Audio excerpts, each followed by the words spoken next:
जाता सहज में ही कि नहीं। लेकिन रावण जो है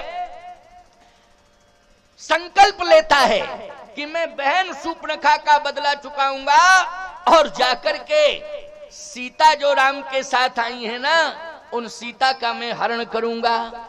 देखो, सीता का हरण, नारी का हरण करना ये विनाश है कि नहीं? नारी का हरण करना क्या है? ये विनाश है। नारी का हरण नहीं किया जाता है। समाज में नारी का कभी हरण नहीं करना, वरण करना। अगर पिता हो तो पुत्री के रूप में वरण करो, भाई हो तो बहन के रूप में वरण करो। और यदि सामाजिक मान्यता है मंडप के नीचे, तो देवताओं को साक्षी करके, समाज को साक्षी करके, अग्नि को साक्षी करके, वेद मंत्रों को साक्षी करके पति बन करके पत्नी के रूप में वर्ण करो। बोलो। और यदि पुत्र बन गए हो तो मां के रूप में वर्ण करो। बोलो, यही परंपरा है कि नहीं वर्ण करने की? लेकिन हरण करने की परंपरा नहीं है। वर्ण करने की परंपरा तो है, लेकिन हरण करने की परंपरा नहीं है। और रावण ने वर्ण की परंपरा को स्वीकार नहीं किया, हरण की परंपरा को स्वीकार किया। राम और रावण को एक बार मौका मिला सीता के वर्ण का। जनकपुर में महाराज श्री जनक ने जो धनुष रखा था, बोलो उस धनुष में क्या कहा धनुष के प्रति? सो पुरारी को दंड कठोरा, राज समाज आज जोई तोरा, त्रिभुवन जय समेत वैदेही बिनहि विचार बरे हट ते ही। तो राम भी पहुंचे वहां, रावण भी पहुंचा वहां। अगर रावण धनुष तोड़ देता तो बोलो सीता के साथ वर्ण होता कि नहीं होता? लेकिन रावण ने धनुष नहीं तोड़ा। रावण तो रावण बाण छुआ नहीं, चापा, छू भी नहीं पाया, वापस चला आया। राम ने समाज के मध्य धनुष को तोड़ा और सीता जी का वर्ण किया। तो वर्ण की परंपरा है, हरण की परंपरा नहीं है। रावण अगर जनकपुर गया था तो सीता जी का वर्ण कर लेता, लेकिन नहीं, उसने वर्ण स्वीकार नहीं किया, उसने हरण स्वीकार किया। और राम जी ने वर्ण स्वीकार किया। वर्ण की परंपरा है, राम जी के वर्ण की परंपरा है, और रावण के नारी के प्रति हरण की परंपरा है। रावण ने कहा मैं हरण करूंगा। एक योजना बनाई।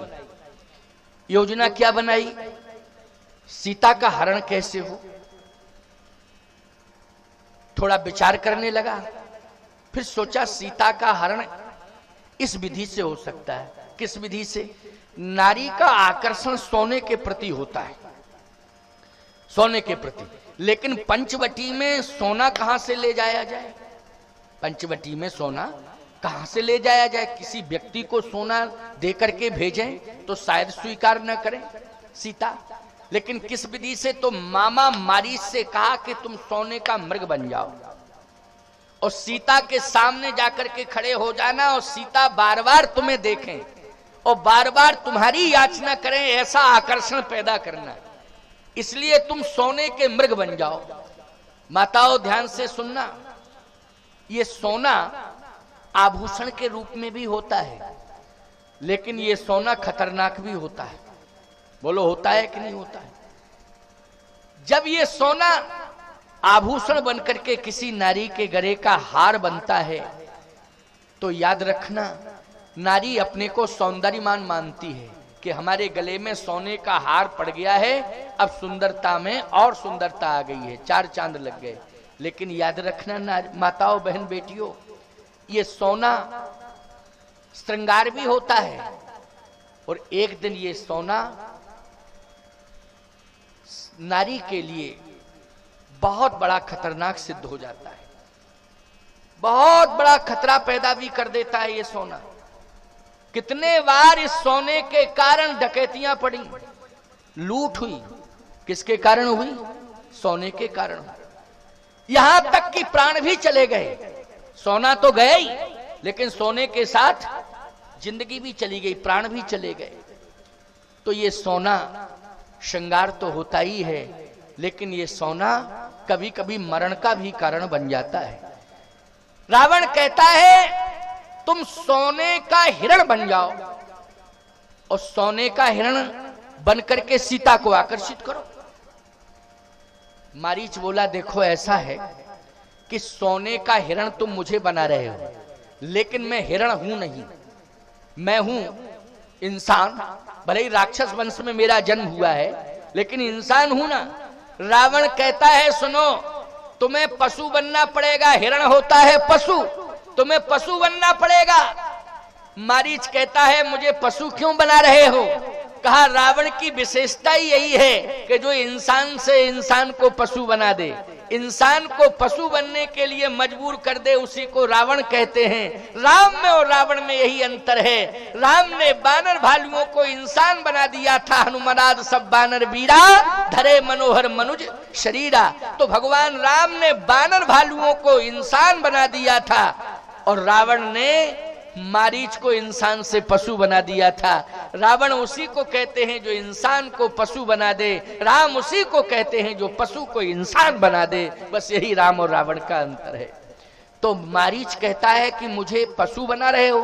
कहा पशु बनना पड़ेगा, रावण पशु ही बनाता है। और हिरण बनो हिरण, हो कपट मृग तुम छलकारी, जय विधि हरियाणो नृप नारी। हिरण बन के जाओ, हो हरण मुझे करना है सीता का, और तुम बनो हिरण, मैं करूंगा हरण। मत भेजो, क्योंकि उनके बाण का प्रभाव मैं जानता हूं। एक बार बाण बिना फरका दिया तो लंका में आ गया था, समुद्र के इस पार लंका में। ये बिना फरक कृपाण देखी ना तलवार, इससे मैं तुम्हारा धड़ से सर अलग कर दूंगा। अगर जाओ तो हिरण बन के जाओ, और नहीं तो मरना स्वीकार करो। और निकाली तलवार। तो गोस्वामी जी कहते हैं उभय भांति दे खा निज मरना, उभय भांति दे खा निज मरना, तव ताकि सिर भो नायक सरना, तव ताकि सिर भो नायक सरना, तव ताकि सिर भो नायक सरना। दोनों तरफ से मृत्यु देखी तो भगवान की शरण में जाके मरूं, ऐसा सोचा उसने। लेकिन हिरण बन गया, सोने का हिरण बना। जब सीता जी के सामने सोने का हिरण बन के मारीच पहुंचा तो सीता जी ने उस मृग को देखा। देखने के बाद अपने पति राम जी से कह रही है कि स्वामी स्वामी देखो देखो देखो देखो वो सोने का मृग। भगवान बोले हमको नहीं देखना है। राम जी बोले तुम देखो, हमको नहीं देखना है। तो सीता जी ने कहा कि आप क्यों नहीं? है सोने का होता ही नहीं, ये तो माया का मृग है। और माया के मृग को देख करके तुम आकर्षित हो रही हो। तो सीता जी ने कहा मृग पर मैं क्यों आकर्षित हो रही हूं? माया के मृग पर आकर्षित नहीं होना चाहिए, लेकिन मैं आकर्षित क्यों हो रही हूं? ये है कि इसमें हमारा ही दोष है, गलती हमारी है। क्या गलती है? कहा तुम ओरिजिनलिटी जो तुम्हारी थी उसको मैंने अग्नि में बास दिला दिया और माया की सीता के रूप में तुम्हें प्रकट कर दिया। अच्छा, जो ओरिजिनल सीता थी ईमानदारी से बताओ वो अग्नि में समाहित हो गई ना।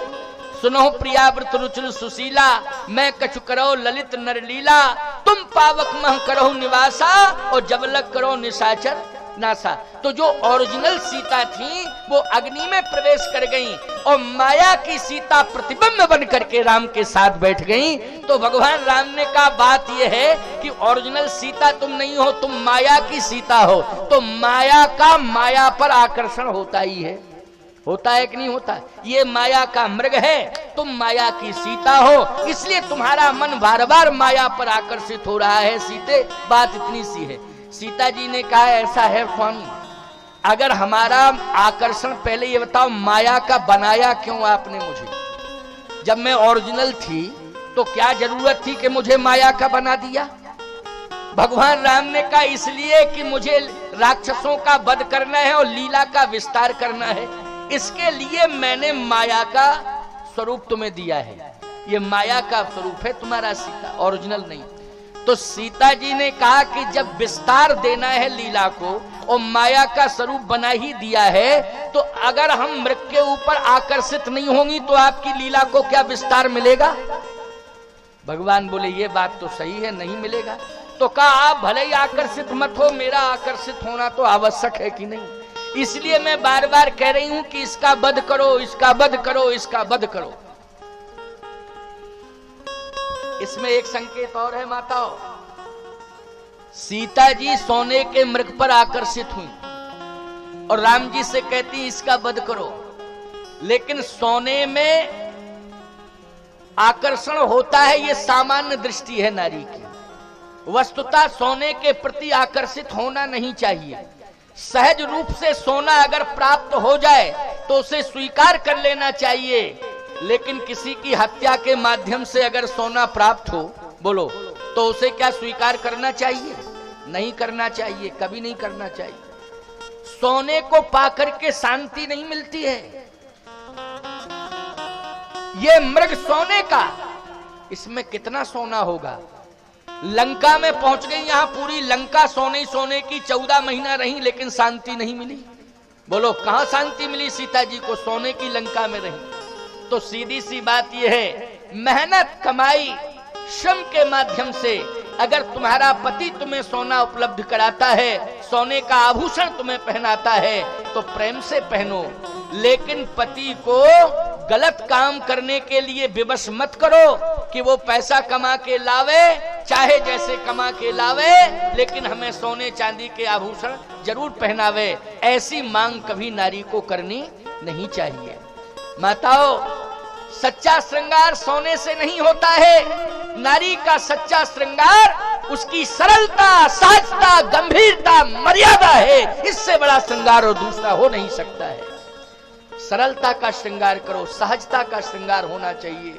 सरलता, सहजता का, मर्यादा का श्रृंगार होगा तो निश्चित रूप से या देवी सर्वभूतेषु शक्ति रूपेण संस्थिता, या देवी सर्वभूतेषु मुक्ति रूपेण संस्थिता, या देवी सर्वभूतेषु भक्ति रूपेण संस्थिता। नमस्तस्यै नमस्तस्यै नमस्तस्यै नमो नमः। तुम साक्षात देवी हो, समाज में पूजी जाती हो, तुम्हें पूज्या माना जाता है, लेकिन मर्यादा, सरलता और सहजता से श्रृंगार होना चाहिए। तब सीता जी माया की हैं, इसलिए वो माया पर आकर्षित हो रही हैं और लीला के विस्तार के लिए भगवान से मांग कर रही हैं। भगवान ने भी स्वीकार कर लिया, चलो हम इसी बहाने मृग के पीछे दौड़े।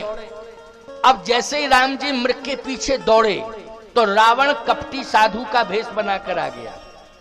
समझना बात। और जब कपटी साधु का भेष बनाकर रावण आया तो घूमने लगा चारों तरफ, जहां पंचवटी में कुटिया बनी थी आसपास घूमने लगा। लेकिन पास में इसलिए नहीं जा पा रहा है, लक्ष्मण पहरेदार है। कैसे जावे? लक्ष्मण पहरा दे रहे थे, धनुष बाण लिए थे। और सही बात है कि रावण पहुंच जाता और इस तरह से कैसे सीता का हरण कर पाता जब तक लक्ष्मण रहते। तो पहरेदार बनकर के लक्ष्मण पहरा दे रहे थे। इधर रावण ने मारीच से बात की, मारीच, लीला हमारी विफल, परेशान क्यों हो रहे हो? हरण वाला प्रोग्राम कैंसिल होने जा रहा है। मारीच बोला, कैसे? कहा, लक्ष्मण पहरेदार बनके यहां डटा हुआ है और ये जब तक पहरेदार रहेगा तब तक मैं हरण कैसे करूंगा? इसलिए एक काम करना, तुझे अब मरना है। और मरना है तो हाँ लक्ष्मण, सारी दुनिया मरती है राम राम राम राम राम राम कह के, लेकिन तू लक्ष्मण लक्ष्मण लक्ष्मण लक्ष्मण कह के मरना। मरते समय क्या कहना? लक्ष्मण लक्ष्मण लक्ष्मण लक्ष्मण लक्ष्मण लक्ष्मण कह करके जब तू चिल्लाएगा तो निश्चित रूप से सीता लक्ष्मण को राम के पास भेजेंगे। और जब सीता लक्ष्मण को राम के पास भेजेंगी तो हमारा काम बन जाएगा, हम सीता का हरण कर लेंगे। मारीच ने कहा कि देखो, हम तो भगवान की लीला के सहयोगी हैं, इसलिए और प्रेरक रघुवंश विभूषण, भगवान की लीला का विस्तार हो, जैसे भी विस्तार हो तैसे विस्तार हो, हम तो भगवान की इच्छा से काम करेंगे। इसमें भी राम जी की इच्छा है। इसलिए मरते समय कोई लक्ष्मण लक्ष्मण नहीं कहता है। मरते समय तो कहते हैं लोग, तो राम ही राम कहते हैं। वो लोग कहते हैं कि नहीं कहते? क्या कहते हैं? राम राम, इसी में कल्याण है। लेकिन हम लक्ष्मण लक्ष्मण कहेंगे, निश्चित रूप से लक्ष्मण लक्ष्मण कहेंगे। जैसे ही भगवान ने बाण दिया तो मारीच हा लक्ष्मण हा लक्ष्मण हा लक्ष्मण हा लक्ष्मण कह करके गिर गया। अब ये शब्द सीता जी के कान में पहुंचे। लक्ष्मण से कहा, लक्ष्मण जाओ, तुम्हारे भाई संकट में है, उनकी रक्षा करो। लक्ष्मण जी ने कहा माता जी सारी दुनिया संकट में आती है तो हमारे भाई ऐसे हैं कि जो सारी दुनिया के संकट को दूर करते हैं, संपूर्ण दुनिया के संकट को दूर करते हैं, ये क्षमता मेरे भाई में है, वो कैसे संकट में आ सकते हैं। सीता जी ने कहा मैं जो कह रही हूं उसको सुनो, तुम जाओ अपने भाई की मदद करो। लक्ष्मण को विवश कर दिया सीता जी ने। प्यारे लक्ष्मण जी ने कहा माता जी एक निवेदन कर रहा हूं, वैसे तो मैं जाना नहीं चाहता हूं, लेकिन आप यदि विवश ही कर रही हैं तो एक इंतजाम कर रहा हूं, एक रेखा खींच रहा हूं, इस रेखा के अंदर आप रहना, रेखा के बाहर मत निकलना। यदि रेखा के बाहर आप निकली तो खतरा हो जाएगा, मेरी प्रार्थना है आप रेखा के अंदर रहना। सीता जी ने कहा वो ठीक है, रेखा खींच के जाओ, लेकिन जल्दी जाओ, जल्दी जाओ, तुरंत जाओ, विलंब मत करो। लक्ष्मण जी ने रेखा खींची, कहा माता जी रेखा के अंदर ही रहना, रेखा के बाहर मत जाना। लक्ष्मण जी राम जी के पास चले गए। इधर रावण ने देखा मौका बहुत अच्छा है, अब हमारा हरण वाला प्रोग्राम सफल हो जाएगा। यह है रावण की विनाश यात्रा, सीता का हरण विनाश यात्रा। देखा अब सीता अकेली है, तो साधु तो बन ही गया था, वो तो घूम रहा था चारों तरफ, अब तो सीता जी की कुटी के सामने पहुंच गया।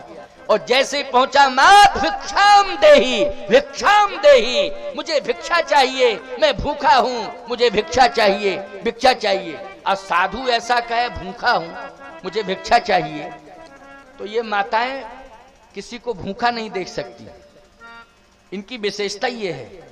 ये भूखा किसी को, ना तो घर में कोई हो भूखा रह सकता है, यदि कोई कह दे मैं भूखा हूं बाहर का व्यक्ति, तो कुछ ना कुछ खाने के लिए जरूर दे देंगे। तो रावण बोला भिक्षाम देही, मैं भूखा हूं, मुझे भिक्षा चाहिए।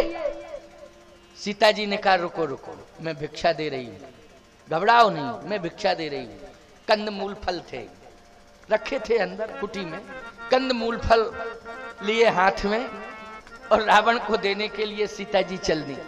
और जैसे ही सीता जी हाथ में कंदमूल फल लिए थी तो रावण को देने ही वाली थी, तो सीता जी ने देते समय एक बात कही कि देखो मैं मजबूर हूं, रेखा के बाहर नहीं जा सकती हूं, हे महात्मा तुम्हें भूख लगी है और मैं भिक्षा देने को तैयार हूं, लेकिन तुम्हें रेखा के अंदर आना पड़ेगा, रेखा के अंदर आओ, ये रेखा खींचिए, मैं भिक्षा दे दूंगी। तो रावण ये नहीं जानता था कि रेखा का क्या प्रभाव है, उसने कहा मैं रेखा के अंदर आया जाता हूं।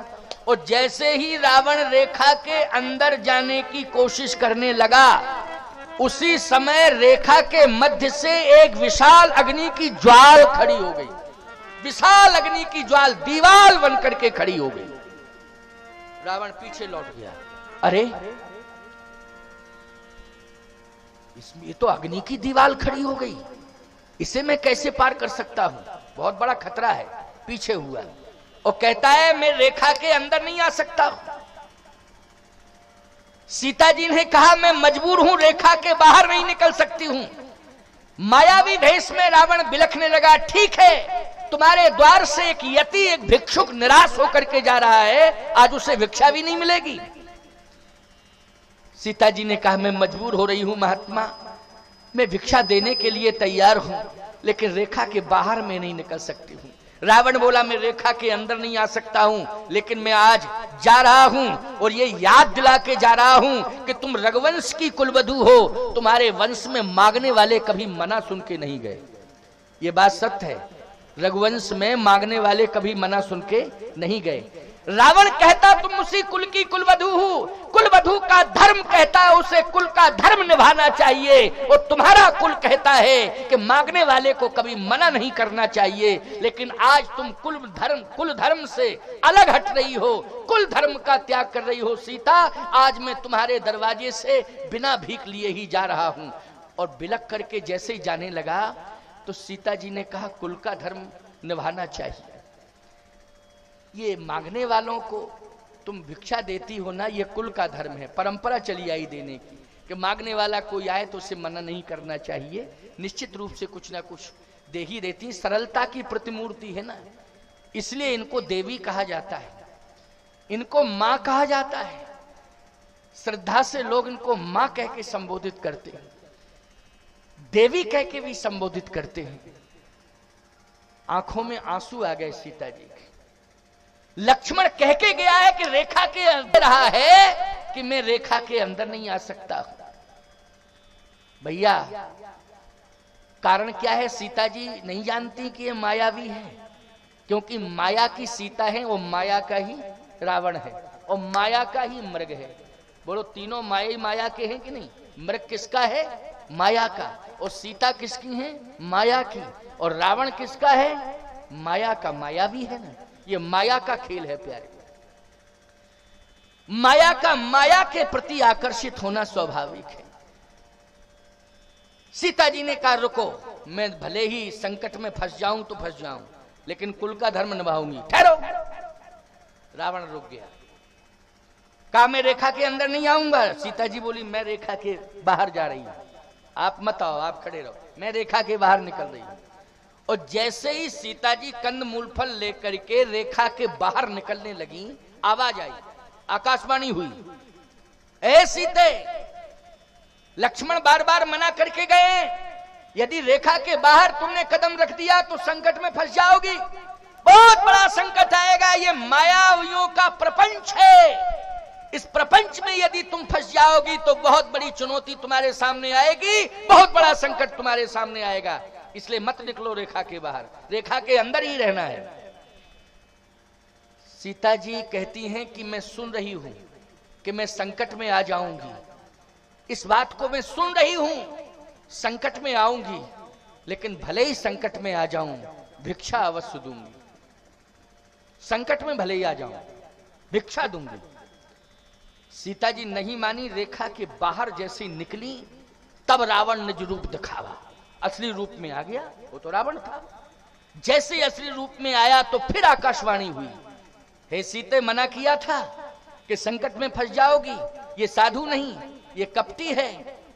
आज इसने, अब सुन लो, मैं जानबूझ करके रेखा के बाहर आई, जानबूझ करके, समझ रही हो ना माताओ, सुनना ध्यान, जानबूझ करके मैं रेखा के बाहर आई। तो जानबूझ करके क्यों रेखा के बाहर आई हो? सीता जी ने कहा इसलिए कि अगर मैं रेखा के अंदर रहती तो ये नकली साधु नकली भेष में बहन बेटियों को छलता रहता, ठगता रहता। तो मैंने सोचा कि रेखा के बाहर निकलकर अपने को भले ही संकट में डाल दो। ने कहा शरीर में शक्ति बल हो, धन बल हो, बाहुबल हो, बौद्धिक बल हो, लेकिन ये सारे बल फेल हो जाते हैं जब व्यक्ति के पास चरित्र बल होता है। चरित्र बल के आगे सारे बल फेल हो जाते हैं। मेरे पास चरित्र बल है, इसलिए चरित्र बल के माध्यम से मैं रावण को पराजित करूंगी। तो बोलो भाई, सीता जी ने रावण को पराजित किया है चरित्र बल के माध्यम से, किया कि नहीं? पातिव्रत धर्म के माध्यम से। सीता जी ने कहा मुझे चिंता नहीं है, भले ये मुझे ले जा रहा है, ले जाने दो, लेकिन मेरे साथ चरित्र बल है, पातिव्रत धर्म का बल है, इसलिए मैं अपने को कमजोर नहीं मान रही हूं, अपने को दुर्बल नहीं मान रही हूं। धर्म की ताकत के बल पर मैं अपने आप को सबल मान रही हूं। ये सीता जी ने संदेश दिया। लेकिन रावण क्रोधवंत तव रावण, क्रोधवंत तव रावण, लीन रथ बैठा, चला गगन पथ आतुर, भय रथ हाँक न जाए। चला गगन पथ आतुर, भय रथ हाँक न जाए। रावण ने सीता जी को रथ में बिठा लिया और रथ में बिठाकर जैसे ही ले जाने लगा, रथ चला रहा है तो रथ चल नहीं रहा है, हाथ कांप रहे हैं उसके, शरीर कांप रहा है। तलवार हाथ में थी, हाथ से तलवार गिर गई। सावधान, चरित्र बल सबसे बड़ा बल होता है। जिस दिन चरित्र गिर जाता है उसी दिन विनाश यात्रा शुरू हो जाती है व्यक्ति की। विनाश यात्रा किस दिन शुरू होती है? जिस दिन चारित्रिक पतन हो जाता है। चारित्रिक पतन होते ही विनाश यात्रा प्रारंभ हो जाती है। विनाश का मार्ग वो प्रशस्त कर लेता है, विनाश के मार्ग का निर्माण कर लेता है जिस दिन चारित्रिक पतन होता है। इसलिए चरित्र को संभाल के रखना चाहिए। आप कितने ही बड़े कुछ भी क्यों ना बने रहें, लेकिन चारित्रिक पतन यदि आपका हो गया तो उसी दिन से आपकी विनाश यात्रा प्रारंभ हो गई। और रावण की यही विनाश यात्रा है। आज रावण की विनाश यात्रा प्रारंभ हो गई। भय रथ हाँक न जाए, रथ चलाते नहीं बन रहा है, कांप रहा है शरीर। किसी ने कहा रावण तू कांप क्यों रहा है? रावण कहता है मेरी समझ में नहीं आ रहा है कि मेरा शरीर क्यों कांप रहा है। तुलसीदास जी बोले मैं बता रहा हूं, यम कुपंथ पग देत खगेसा, रही न तेज तन बुद्धि बल लेसा। 110 शीस स्वान की नाई,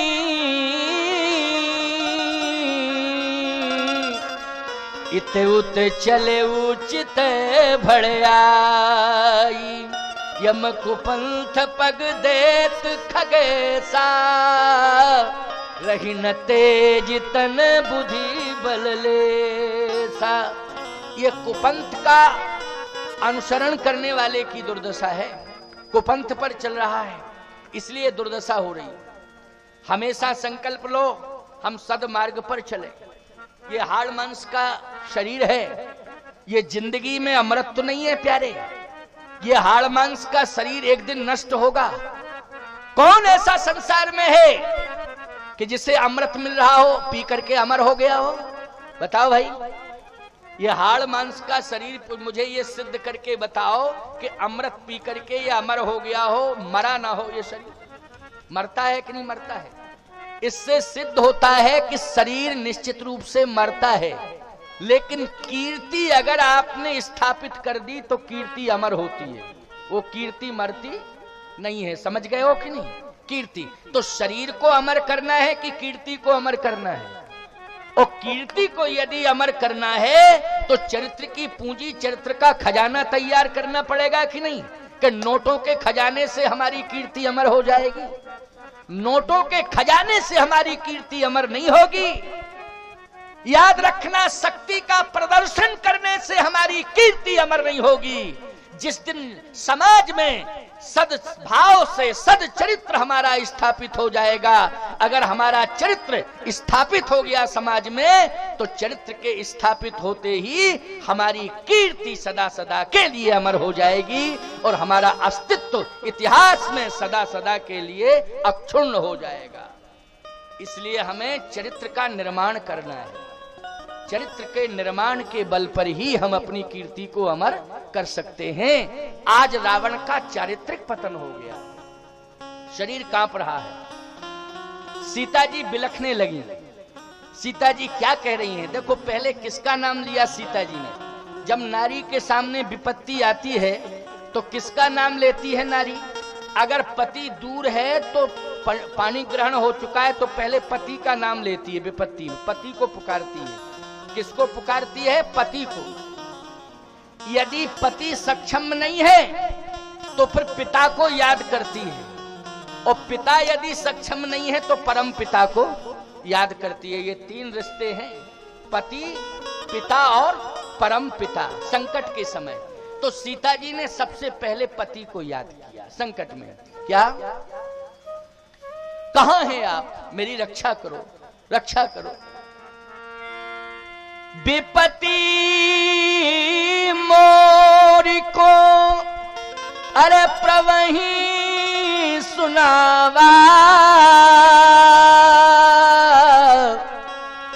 पुरोडास चहिरा सब खावा। हा जग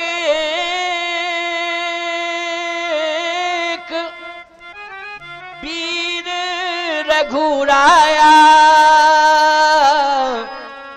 कहीं अपराध। अगर मैं वीर किसी को मानती हूं तो मेरे पति ही हैं। पति चाहे जितना कमजोर हो, लेकिन पत्नी का धर्म कहता अपने पति को बलवान माने। क्या माने? हमारा पति बलवान, हमारा पति साहसी है, हमारा पति साधारण नहीं है। बोलो, पत्नी की भावना यही रहेगी ना पति के प्रति? अंध वृद्ध रोग बस जड़ धन हीना, अंध बधिर लोभी यति दीना, ऐसे उपत कर की अपमाना, नारी पाओ जमपुर दुख नाना। सीता जी ने सबसे पहले याद किया है तो अपने पति को विपत्ति में। हा जग एक वीर रघुराया, कहीं अपराध विसार उदाया। कौन सा ऐसा अपराध मुझसे हुआ है कि आपने मुझे, कि मैंने लक्ष्मण को आपके पास भेज दिया, यही भूल हुई है? तो ये मेरी भूल नहीं है, आपने ही तो लक्ष्मण को अपने पास बुलाया है। मैं तो ये समझ रही हूं मेरी भूल नहीं है। अरे जब पति विपत्ति में फंस जाए तो बोलो नारी के पास विकल्प में क्या होता है? परिवार का सदस्य तो होता है विकल्प। बोलो, पति अगर संकट में फंस गया है तो परिवार के किसी सदस्य को ही तो भेजेगी, किसको भेजेगी वो? तो इसमें मेरी क्या भूल है? आप संकट में फंसे थे तो लक्ष्मण देवर है, आपका छोटा भाई है, वो परिवार का है, उसको नहीं भेजती तो किसको भेजती? मेरे पास तो लक्ष्मण ही था, इसलिए मैंने भेजा। मेरी क्या भूल हुई? लेकिन आपने मुझे क्यों भुला दिया? तो पहले अपने पति की याद की, इसके बाद किसकी याद आई? अब सुनो। हा लक्ष्मण तुम्हार नहीं दोषा, लक्ष्मण तुम्हारा कोई दोष नहीं, गलती तुम्हारी नहीं है, मैंने ही तुम्हें भेजा है, मैं नहीं कहती तो तुम जाते नहीं। हा लक्ष्मण तुम्हार नहीं दोषा, सो फल पायूं कीन्हू रोषा। मैंने तुम्हारे ऊपर क्रोध किया, इसलिए उसका परिणाम मेरे सामने आ गया कि आज मैं रो रही हूं, बिलख रही हूं, चीत्कार क्रंदन कर रही हूं। तुम्हारे ऊपर रोष किया है, उसी का परिणाम है ये। फिर परिवार की याद की, परिवार की याद। अब पिता तो जनक है। पिता कौन है? जनक है। लेकिन यहां पिता की याद आई क्या? यहां पिता का नाम नहीं आया है। लेकिन प्यारे, आगे चल करके पिता भी बोल पड़ा। जनक नहीं बोला, लाप करत बई देही विधि विलाप करत बई देही, भूरी कृपा प्रभु दूरी स्नेही, भूरी कृपा प्रभु दूरी स्नेही, भूरी कृपा प्रभु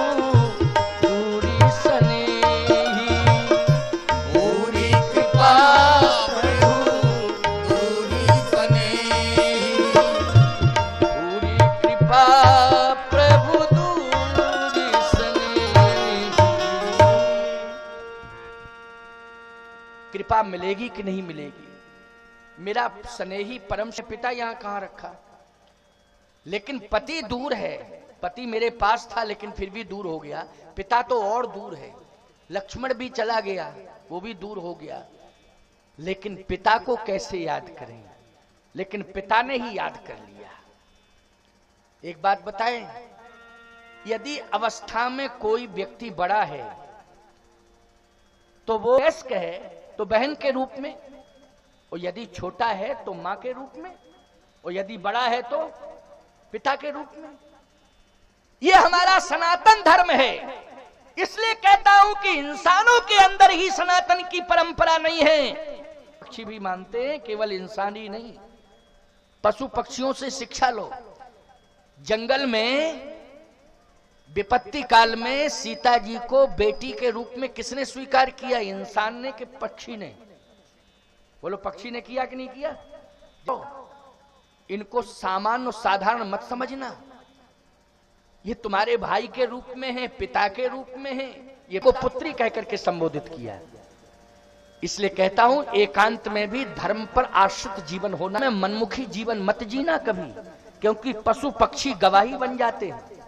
कौन बन जाते हैं गवाही? पशु गया